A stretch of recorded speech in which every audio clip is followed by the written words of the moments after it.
PML Pe Merlin e Leon presentano i parchi di divertimento italiani.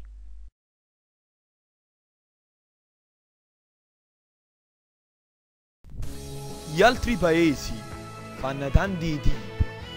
Gli Stati Uniti con Disney World, la Francia con chi lato là.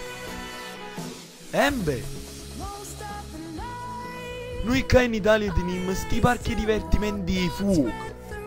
Ad esempio c'è Mirabilandia. Bambini, entrate, è troppo bello, vi garantisco sto trenino. Un trenino pure per piccolini. Poi in Montagne Russe. E pure Stuntman. Voglio, venite qua. Pariamo. Poi c'è sta Gardaland.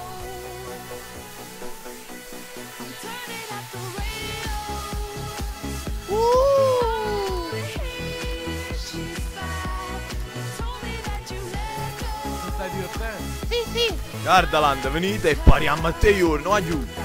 E qua a Napoli c'è sta lei dell'anno.